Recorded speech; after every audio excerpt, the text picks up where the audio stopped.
Emily had always moved through the clinic like a whisper, present, warm, but almost invisible. Her days were a quiet routine of appointment sheets, warm smiles, and hush calls. And yet, in the spaces between those moments, her eyes would always drift to Dr. Adrian Cole.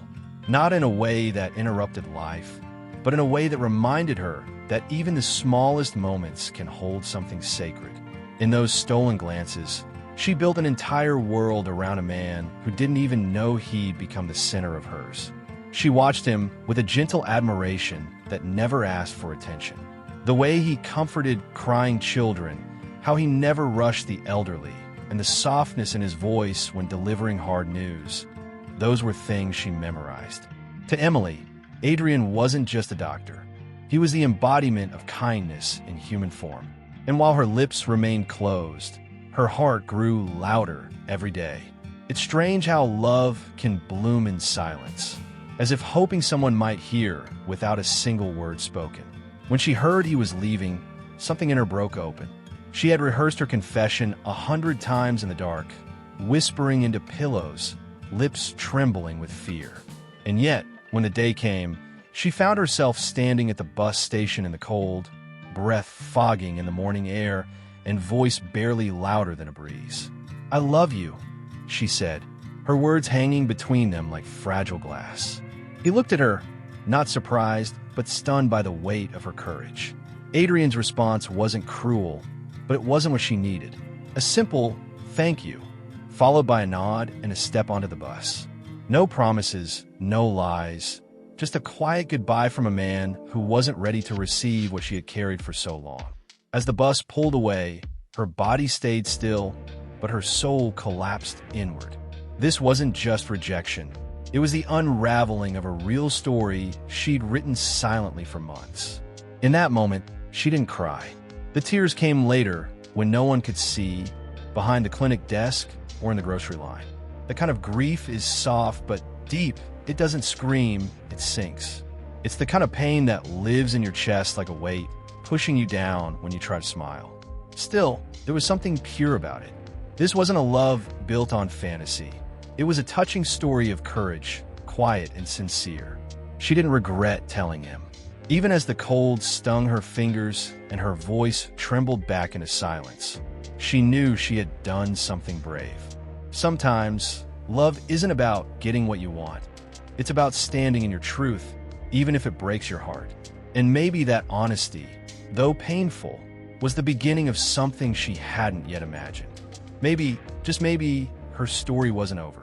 Because even as she walked back to her quiet world, something had shifted inside her. A door she had kept locked for so long had finally opened, and the air that rushed in was sharp but necessary. She didn't know it yet, but that moment at the bus station, her voice, his silence, was the seed of something she would carry for a long time. And what happens to that seed? Well, not every ending is where you think it is. Long before Emily found the courage to speak her heart, her feelings had quietly taken root in the small, unnoticed corners of her daily life. She never needed grand gestures. Just the way Adrian carried himself was enough to stir something deep inside her. He had a steadiness about him, a patience that made others feel safe, seen, and understood. That calm presence became the rhythm of her day, a silent melody she followed without even realizing. It was the kind of emotional story that blooms slowly, almost invisibly, until it becomes the air you breathe. She remembered the day he visited her sick mother without being asked. No cameras, no praise, just his coat wet with rain and a bag of groceries in his hand. He sat beside her mother and spoke in that same calm tone he used with children who were scared of needles. That day marked a turning point. Emily saw not just a doctor, but a man whose compassion didn't clock out at 5 p.m. And in that moment, her admiration grew into something sacred, something that no one else could see, but that shaped her entirely. There were other moments, too. The fruit on her desk when she skipped breakfast. The handwritten notes during clinic chaos, reminding her to breathe. They weren't declarations of love, but they were gestures that spoke to the kind of man he was. Each one became a thread in the invisible bond she wove between them. Fragile, yes, but deeply personal. This was no fantasy built on nothing. It was a real story grounded in everyday kindness and human decency. Emily never expected him to notice her. She wasn't flashy, wasn't loud, and never fought for the spotlight. But she believed in something else, something quieter, stronger. That the truest forms of connection don't always begin with fireworks.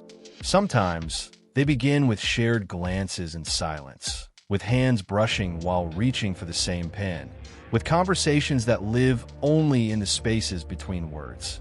That belief kept her hope alive, even when logic told her it was foolish. She started organizing her days around his presence without realizing it. If he took the back hallway, she did too.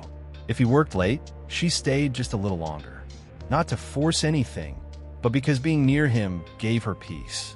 And in a life that had known far too much uncertainty, Adrian became her anchor. Her admiration for him didn't demand attention. It asked only to exist quietly, like a leaf pressed into a journal page, never moving, but forever kept. And though she never imagined it would lead to something more, those moments became her private treasure.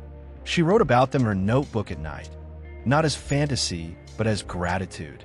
Gratitude for the way someone else's goodness had helped her see beauty in herself again. In those pages, she gave voice to feelings she never dared to say out loud.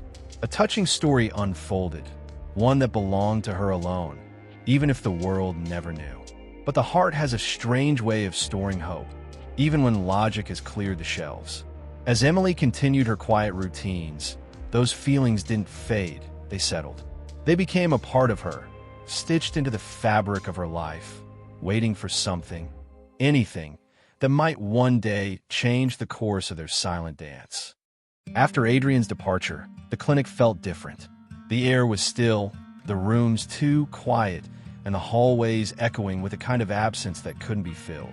Emily found herself moving through the day like a ghost, her duties unchanged, but her spirit dimmed. She didn't cry in public. Instead, she carried the ache like a folded note in her pocket, always with her, always unopened. The world hadn't ended, but it felt like the pages of her emotional story had been ripped out without warning. She began writing letters, not because she expected Adrian to ever read them, but because she had to do something with the love still burning quietly inside her. Each letter became a window to the days they had shared, even if from a distance.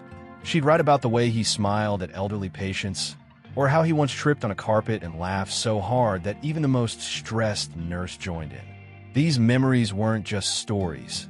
They were anchors, keeping her from drifting too far into sadness. Week by week, the letters piled up in her drawer, written on floral stationery her mother had given her years ago. Emily never read them back. They were meant to be released, not revisited. Yet in those pages, she was rebuilding herself, one sentence at a time.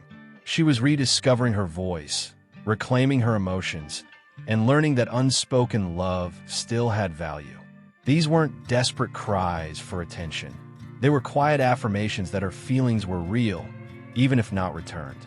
And then, one afternoon, a stranger appeared at the clinic. Sophisticated, cold-eyed, and dressed in clothes Emily could never afford. The woman introduced herself as Adrian's fiancée. Her words were like frost, calculated, sharp, and cruel. She dismissed Emily's role in his life as meaningless, calling her just the help. The encounter left Emily breathless, not from the insult itself, but from the brutal confirmation that Adrian had moved on in a world far different from hers. For the first time, her letters went unwritten that week. But even as pain clawed its way back in her chest, Emily did not collapse. After 2 days in silence, she sat at her desk and picked up the pen again. This time, her letter wasn't just about Adrian. It was about strength, about how love, real love, doesn't shrink in the face of rejection. It adapts. She wrote not to remember him, but to remember herself. And that act alone became a turning point. What began as grief had grown into healing. Through these unsent letters, Emily was finding something precious, her inner foundation. Each page had helped her grieve, but also had helped her grow. She no longer needed someone else's validation to justify what she felt. She had loved, and that was enough. The story she was writing wasn't about a man leaving.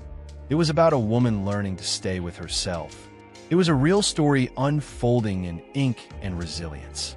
And though she couldn't yet see where it was all leading, the very act of picking up the pen again meant she was far from finished. Something in her was shifting, slowly but surely. The next letter she wrote would be different, not tethered to loss, but opening space for something new.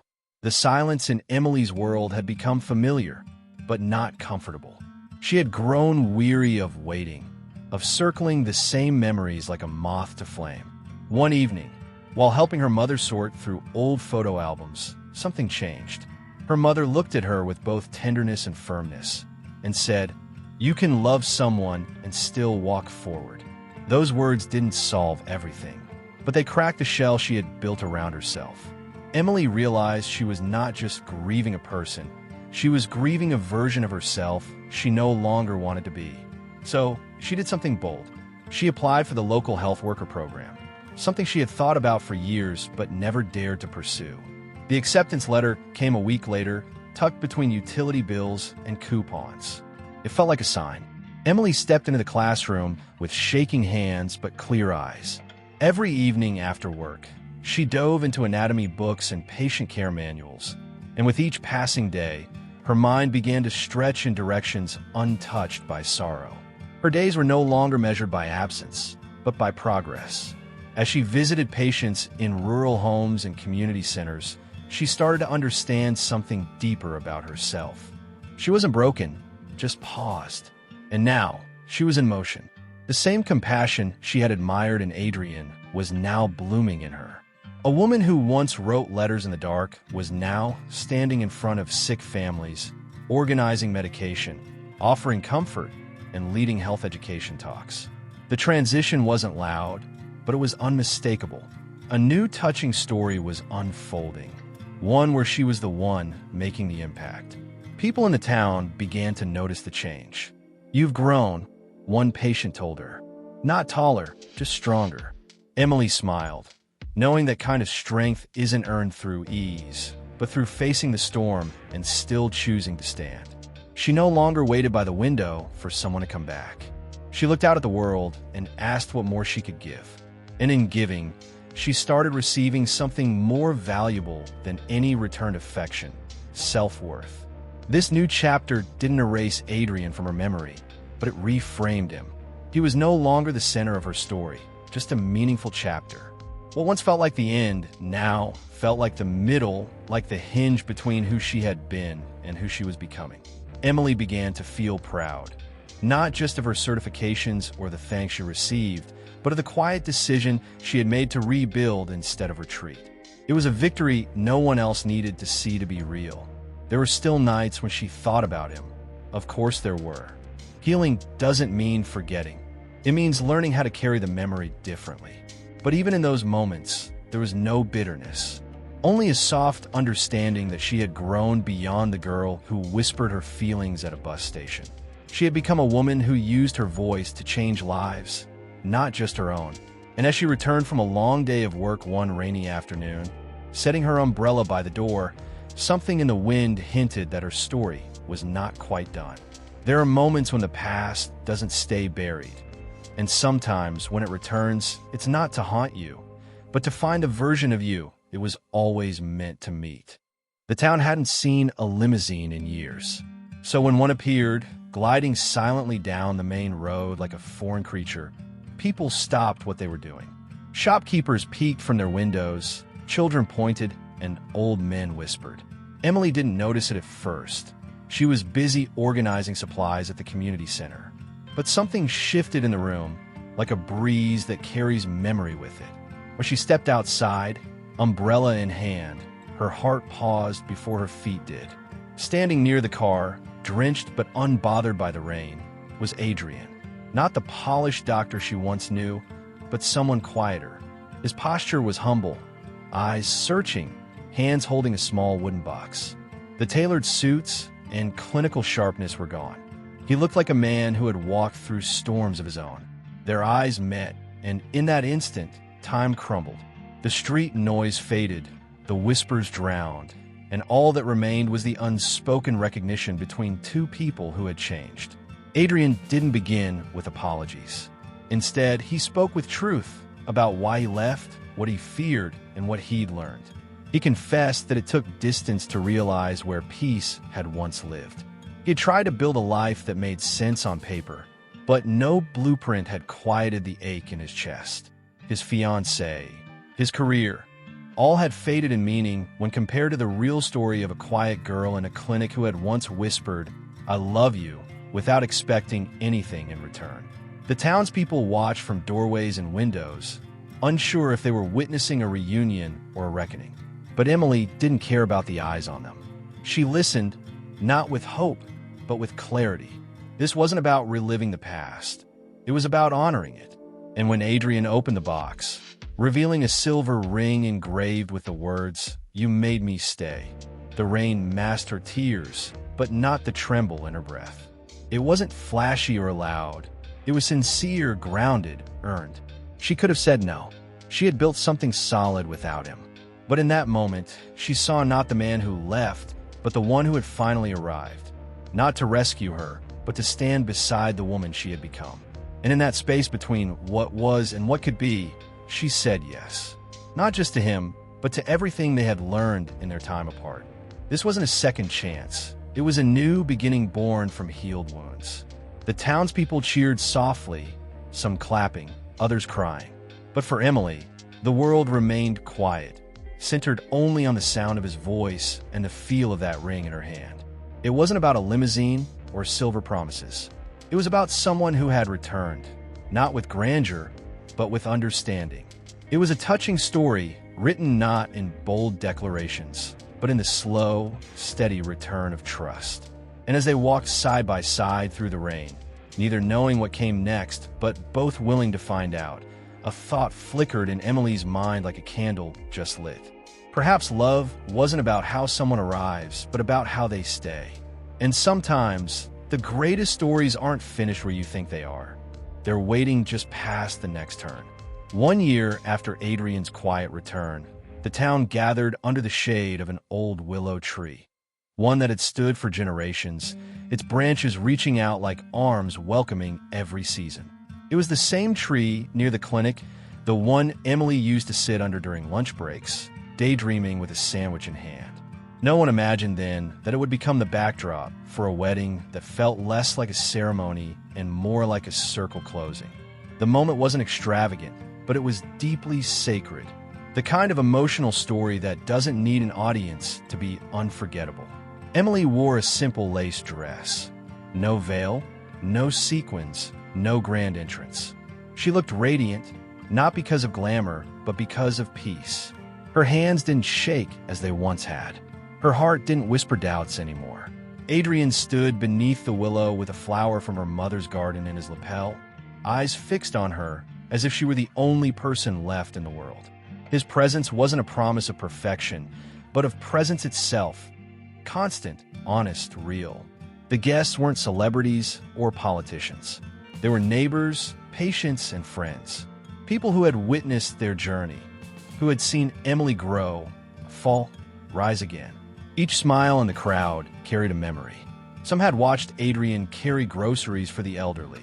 Others had leaned on Emily for support during health scares. This wasn't a wedding of spectacle. It was a wedding of substance. The kind of real story that lingers in the heart long after the chairs are folded and the cake is gone.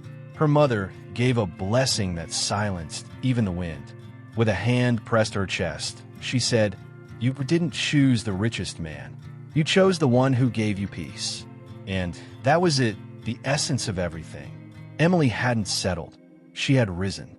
Her journey had taught her that love isn't always loud, but it is always honest. It shows up, it stays, and it listens. And when it's right, it feels less like lightning and more like coming home. Their vows were unscripted. No practice speeches or borrowed poetry. Just trembling voices sharing truths only they could know. Emily spoke of the bus station. Adrian spoke of the letters he never read, but somehow felt. They laughed through tears, pausing often to just look at each other. It wasn't theatrical. It was touching stories unfolding in real time, spoken with the kind of courage that only grows from pain turned into wisdom.